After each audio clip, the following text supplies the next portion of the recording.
My name is Ameya Katrekar. I've been working as an in-house counsel for the last 12 years plus. I have worked in organizations such as Accenture, ClearTrip, a couple of IT companies as well. I had a short stint with Deloitte, and currently I'm working as manager legal with ITES company, which is in the healthcare space called Inventures Knowledge Solutions Private Limited, popularly known these days within the fraternity as IKS Health. I've been working here for the past 3.5 years now. My profile includes contracts drafting, contracts management, IPR management, litigation, if at all there is litigation licensing with law firms. Primarily, the types of contracts that I indulge in or I work upon include technology contracts, cross-border contracts with clients. 100% of our clients are based out of the United States. So there is a lot of interaction which happens with US law firms, US in-house legal teams, and our clients include basically entities which are in the healthcare space, including hospitals, health systems, health clinics, also healthcare technology related firms. And yeah, that's about me. That's what I do.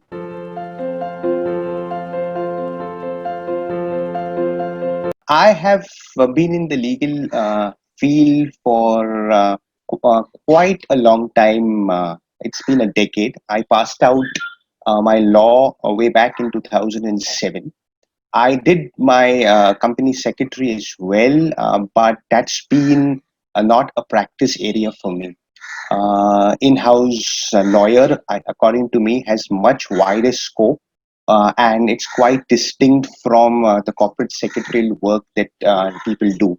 So they are two distinct fields. So my company secretary as a qualification did not really help me. So in a way, I've been detached from legal studies for quite a while. Yes, I've attended the odd webinars and the certifications here and there, but it's not been very streamlined or academic in any sense.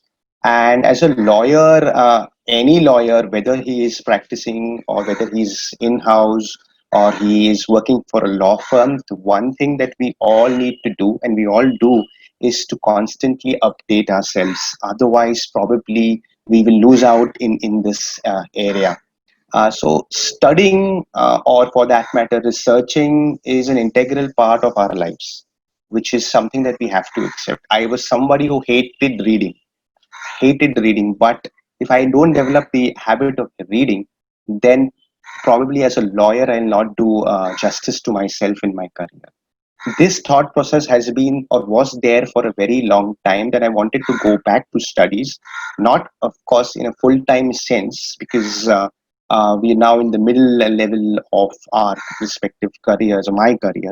So something which can be done in tandem with your regular duties is was going on in my mind for a long time.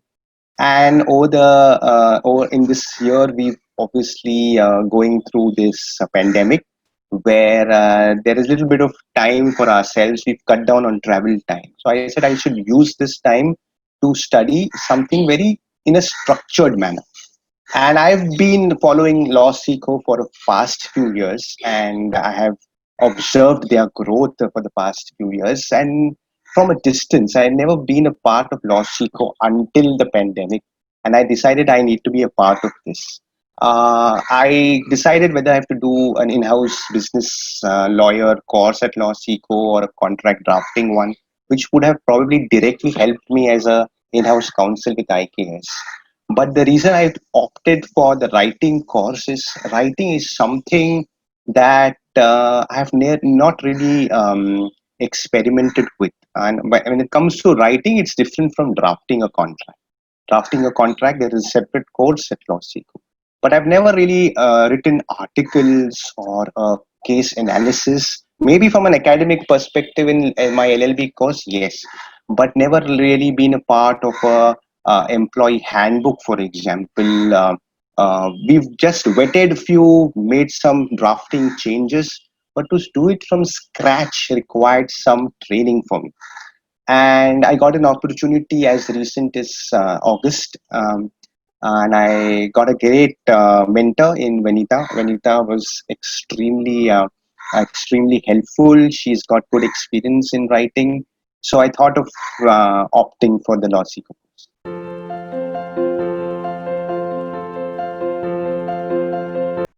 First of all, we got together over technology. So we got into the association of like-minded people. So when I saw some of my colleagues, Dylan, for example, writing, or when I saw some of the others also interested in writing, I got encouraged. And of course, Vanita, all of us were kind of mentoring each other. I got encouraged that if my colleagues can do such a great job, I can also do that. So that's the part of association of fellow-minded people is very important. Initially, we were given some pro formas, if you would say, or a demonstration as to how is to be written. We were constantly made to go through exercises, and it was not just one exercise that you get sometime. Maybe your experience in college, or my experience certainly was that we were given exercises, but the follow-up aspect was missing. But Vanita was kind of pinging me on WhatsApp. She also went on a one-on-one call with me. So many a times I felt I should do it for her rather than doing it for myself. So that way I kind of revived the practice. I won't say art, because I have not mastered that art of writing, but the practice of writing. I told Vanita that I come from a 2007 law school, so I used to write everything then. Today we have to type. Somehow my writing skills enhance when I use the pen and paper instead of typing it out. But if I have to fast paces, we have to start learning typing it out as well. So initially she was okay me writing with my hand, but then she insisted that I should type it out, and the thoughts started flowing then. It's not that you have to have a pen and paper. A keyboard can be your pen and paper as well. So these kind of finer points, finer tips were important, which Venita helped us, most of us, all of us rather, while we were doing our course. That was something was missing, because I thought that I had this demerit or disadvantage that I cannot write articles or maybe commentary, uh, because unless I have a pen and paper. But that's not true. You can develop that particular art, and Venita did help me a lot in that.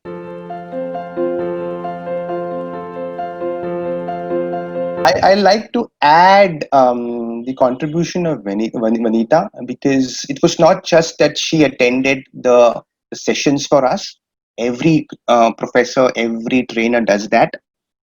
But beyond that, she took one-on-one sessions with all of us, understanding that she probably would not be able to give that attention to each individually in a session where there are multiple audience. Then she conducted one-on-one sessions which had more inputs, and she could actually understand our lacunas, our hindrances in a much better manner, and she guided there as well. And it was not just a one-time affair, a formality kind of a thing. Certainly not. It was not just that you've paid so much, you get so much. It was beyond that. And I thought when you do a investment return analysis, like a risk return analysis that we do in office, the returns have been much more than the investments that I made at least. So that credit goes to Vanita.